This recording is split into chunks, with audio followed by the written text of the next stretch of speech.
Europa league ফাইনালের আগে Aston ভিলার dressing রুমে যা ঘটেছিল তা ম্যাচের ফলের চেয়েও কম নাটকীয় ছিল না। ম্যাচ শুরুর ঠিক আগ মুহূর্তে ওয়ার্ম আপ চলাকালীন হঠাৎই আঙুলে তীব্র ব্যথা অনুভব করেন গোলরক্ষক এমিলিয়ানো মার্টিনেজ।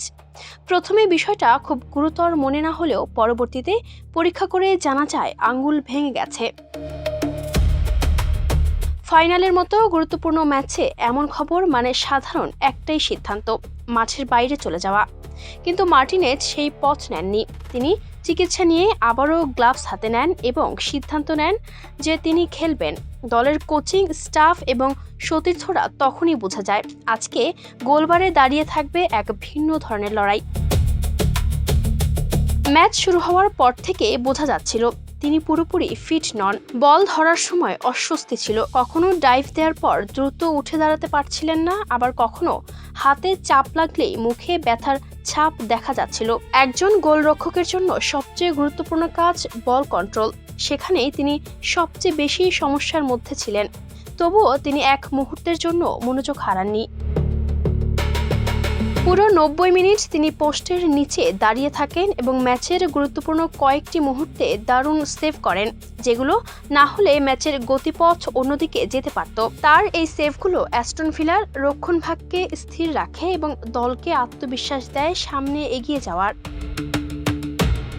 অন্যদিকে অ্যাস্টন ভিলা ম্যাচে দারুণ নিয়ন্ত্রণ নিয়ে খেলে 3-0 গোলে জিতে নেয় ইউরোপা লিগের শিরোপা।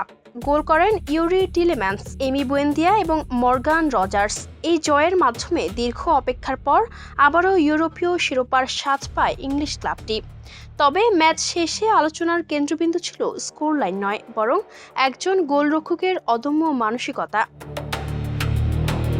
ম্যাচ শেষে মার্টিনেজ নিজেই জানান ওয়ার্ম আপের সময়ই আঙুল ভেঙে গেলেও তিনি খেলতে নামার সিদ্ধান্ত নেন। তার মতে বড় ম্যাচে শরীরের ব্যথার চেয়ে দলের প্রয়োজনই বেশি গুরুত্বপূর্ণ ছিল।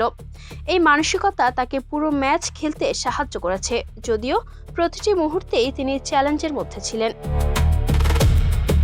ফুটবল ক্যারিয়ারে মার্টিনেজকে অনেকেই বড় ম্যাচের খেলোয়াড় হিসেবে আলাদা করে চেনে।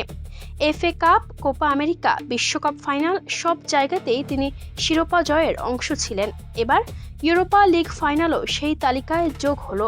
তবে এই ম্যাচ তাকে অন্যভাবে আলাদা করে দিয়েছে, কারণ এবার তিনি শুধু ফাইনাল জেতেননি, বরং ভাঙা আঙুল নিয়ে জয়ের সারথি হয়েছেন অ্যাস্টন ভিলার জন্য। Desk report, campus Times.